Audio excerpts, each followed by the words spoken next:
Hey guys, today I'm going to take you through my hang handstand split warm-up.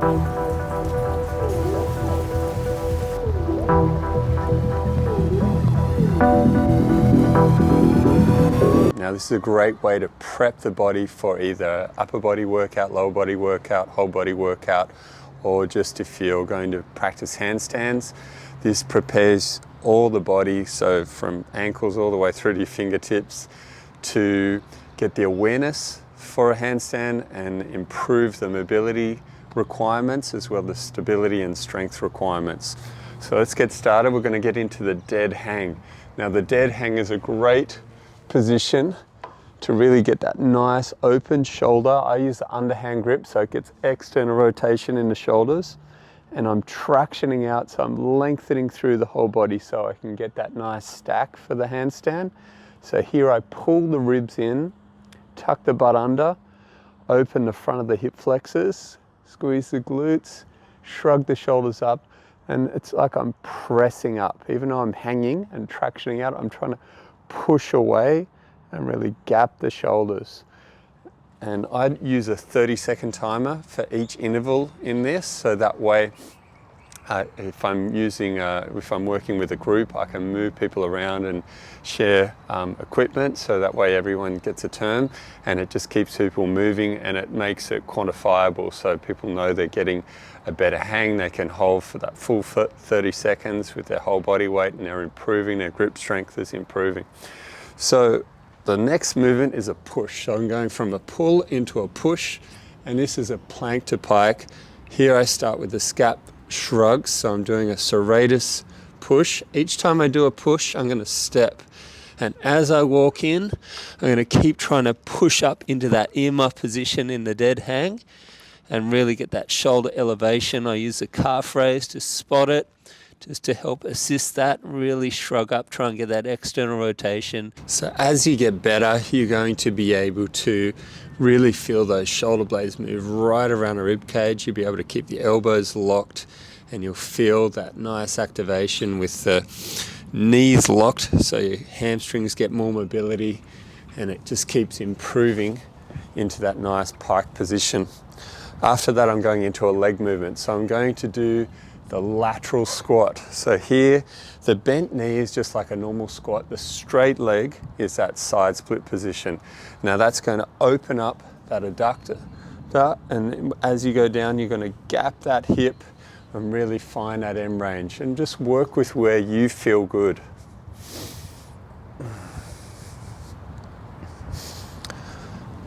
So I like to hit 3 reps with it, and just pause at the bottom, really open up the hip, feel that connective tissue lengthening and strengthening in the bottom. Then I'll do 30 seconds on the other leg. Now you can do more reps, do them faster. I just like to hang out in the bottom a bit and just feel where that end range is, feel the ankle, the knee, the hip, try and get more upright in the spine, try and push the hips forward and just get those tissues prepped.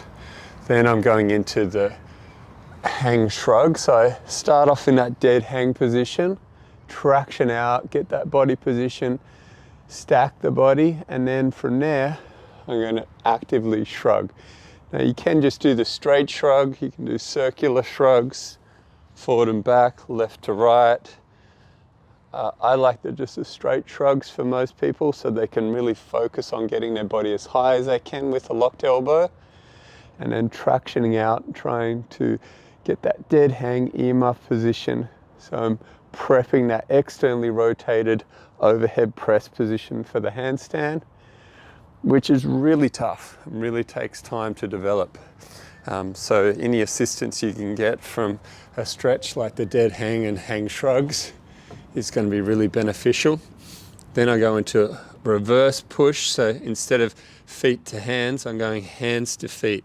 So still doing that scap shrug, but every time I shrug, I'm walking, pushing away into one arm, so getting more preparation for the wrists, getting a bit more loading because of the one arm. And as I come back, assisting with those calves again, trying to shrug right up, hit that nice compressed pike position, walking it back out, and then getting Some more scap shrugs there in that plank. Then I'm going into the front split warm-up. So here, hit that nice deep lunge. So really going quite deep, get to that knee right over the toe in the front foot, hitting that end range ankle position, trying to really get the butt down to the heel, tuck the butt under so I open up that back hip flexor, hang out there in the bottom, straighten out that back leg, squeeze the back leg, the back glute, and open up that hip flexor. Then I straighten the front leg, hinge forward through the hip, pull that quad up, try and really open up that hamstring there on the front leg. So that's prepping that front split position. So I usually get 3 reps, 3 breaths in those. Exhale into that position. Inhale as I open up that hip flexor. Then I'm going to change sides, hit the other leg. Always trying to make left equal right, balance them out, keep improving both sides, work with the tissues, and try and feel the hip flexors open. They do take time, so you don't need to rush it. You just need to work with your body and keep improving the range you have by strengthening it at that end range. The more stable it is, the more it's going to open up. So then I'm going to go into some reverse, or it's all my hollow arch positions. So I go into a reverse down dog, up dog. Here I've just got the rings anchored and I've got a spot where I've got the feet where they're locked in. So here I'm going into a reverse down dog. I can use that parallel grip, so slightly externally rotated, traction out, and really pull those ribs in, stick the butt out. And I'll breathe in, open up the chest, open up the thoracic spine. Then I'm going to exhale into that reverse down dog. Inhale into the reverse up dog. These are quite cool. Feel great.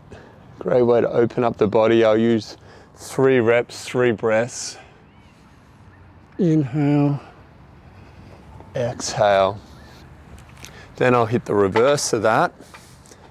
Coming back in to that down dog, up dog push. Breathing in as I up dog. Here I let the scaps come around the rib cage, come right up to the ears. And then I'm going to the elevated, then they're going to depress, protract, push me up into a planche style position.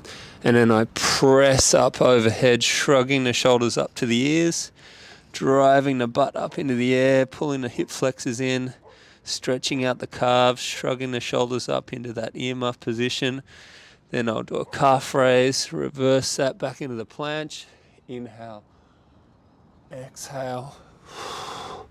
Getting 3 reps, 3 breaths in that 30 seconds. Nice and smooth. Really getting a good feel through the body. Then I'll go into the pike to pancake. So this one here, starting out with the feet together. When you're starting out, you just hip hinge, stick the butt back, get a nice straight leg, straight back position, step wider. For most people, just isolating that hip back disassociation is really important at the beginning because I tend to move easier through the back, especially once I hit that end range in the hamstrings. The back will usually move easier, so they've got to learn how to disassociate that. Once they've got that down, then you want to integrate the wave, whip, whip, wave. So eyes trail, head drops down, look at the belly button. And then coming up, then eyes lead, so looking at the belly button, looking at the sky, and then eyes trail.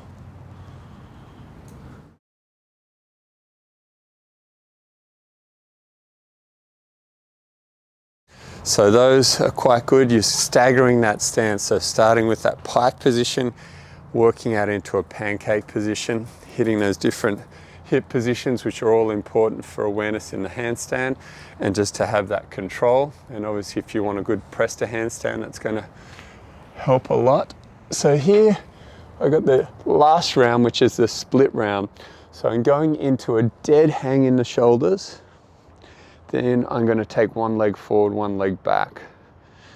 15-second hold one side, 15-second the other side. Really trying to get that nice quad contraction, and that's going to help with that nice split press position, and just controlling your kick up, controlling it when you're coming down with that. Now you can make that a bit heavier. This position here is a little bit awkward because I've got this bench behind me, so my back foot will hit that. So I'll just cheat it a little bit by bringing one foot in front of the bench, because normally I like to push that back. And then from there, I'm going to get that nice hang compression. And that's that single leg here, that quad. And raise that, and that's a nice quad contraction. Got to watch out for the cramps in there, give it a bit of a shake out.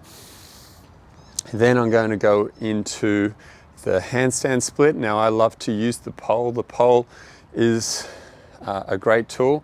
A wall's even better, but this is what I've got here. Now this will allow you to get the feeling of the kick up into handstand and all the mobility requirements for it. So I'm placing a hands down. I like to use a length from the pole or the wall that is the length of your leg, and that way you're going to get that nice horizontal position there, and you'll hit that nice overhead position with that. The only difference is the leg that's on the ground here will actually be a little bit behind you to balance you, but this will give you that nice anchor point, so you can build confidence in that overhead position. I don't like people kicking up to handstand before they're really ready, before they've really got strong, stable shoulders, good body awareness and decent alignment. It doesn't have to be perfect, but they should feel confident there. I see a lot of people rushing into it, and because they're not confident there, they tend to arch their back and they tend to try to look at the ground. So this helps them get used to it, because a lot of people might have the mobility to open their shoulders, or they might have the strength, stability, but they just don't have the confidence in that position. So this helps build that.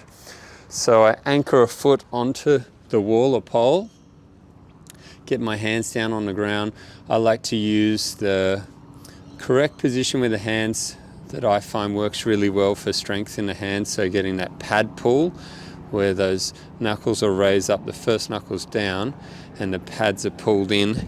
Place one foot on the pole at that correct height, or roughly around that hip height, and then from there going to press up. Now some people, they might just start with one foot lower, one foot higher, and they touch the pole with the top leg. Otherwise it comes straight through. Now depending on the hamstring flexibility, they can open that up, and then they gradually get more weight out of the wall or the pole and into the hands, and hold that. And then that top leg goes all the way down to the ground in one clean step. So you feel safe, feel confident, and you can build strength in that overhead position. Get used to the blood going to the head. Get used to shrugging the shoulders up, trying to externally rotate, locking the elbows. There's a lot going on that needs to be developed prior to just kicking up into that handstand. After that, I do the single leg bend, and this again is for that kick up into handstand, where you're getting stability and strength on one leg and active control to kick the leg up into the air and hold that split position. Here, unfortunately, I've got the bench here, which is quite cool, so I can use the bench to assist me into that stretch and develop more active control at that end range. And that is really going to allow for a smoother kick up and transition into that handstand, because you've got more control in the hips and you can spread that weight out in that kick up. Whereas if you're bringing the legs together too quickly, it's much harder to control. If you've got that nice front split position in the handstand, then you can spread spread that kick out, and that force is going to be more evenly distributed. The weight's going to be more evenly distributed. You've got a lower center of gravity with the split position. When the legs are together in that straight handstand, it's a lot harder to balance than in that front split position. So I like people to really nail that and then gradually bring those legs together. Whereas if most people are going to balance sooner in that front split position. And I like to do it on both sides so people learn how to kick up with both legs so they're confident and comfortable entering and exiting the handstand with both legs, with either. And obviously back to wall is great once they've got that position. If they go back to wall too soon, it can get a bit messy. Whereas if they're really strong and stable in that front split position, upside down, inverted, and they're confident there, they're comfortable there, they can breathe, they've got good body awareness, spatial awareness, it's a lot safer and the progression is a lot faster.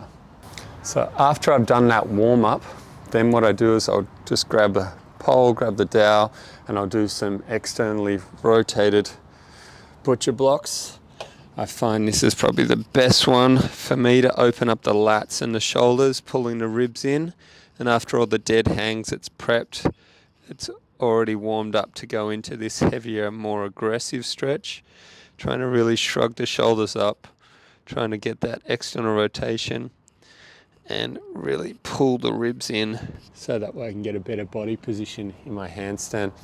Then I'll usually go into a nice, easy deloaded handstand with either the wall, pole, or I like here, I'm using the bench where I'll have the feet up on the bench, and that way I can get a really nice scap shrug and external rotation. I'm still working on that for myself to get that awareness in that position. I still find that very hard in a full handstand to get a nice shoulder elevation, external rotation, and get good control there.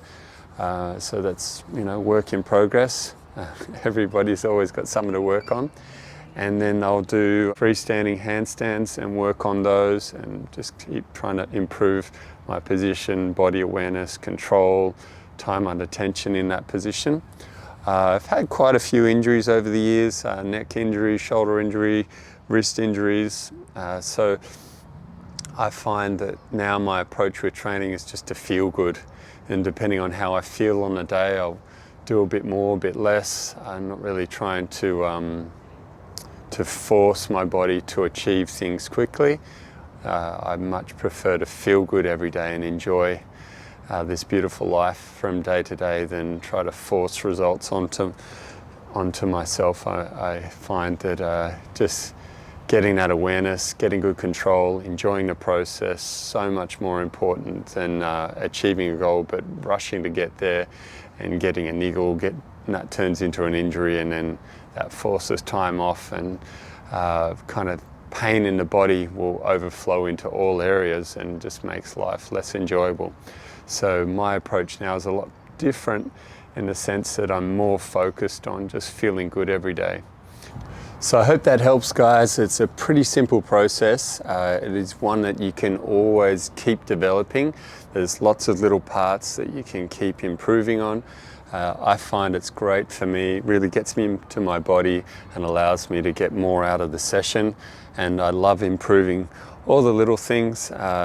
Sometimes it's great when you have these really big breakthroughs and you achieve a new skill, but just working on just basic things and doing them well is so important and just allows you to enjoy life more. So get into that. If you've got any questions, let me know in the comments. I do online proof of work coaching, so if you want something a little bit more tailored to you and you want to get into your training, then I'd love to help. But otherwise, enjoy these videos and I'll keep more coming out, and I'll see you soon.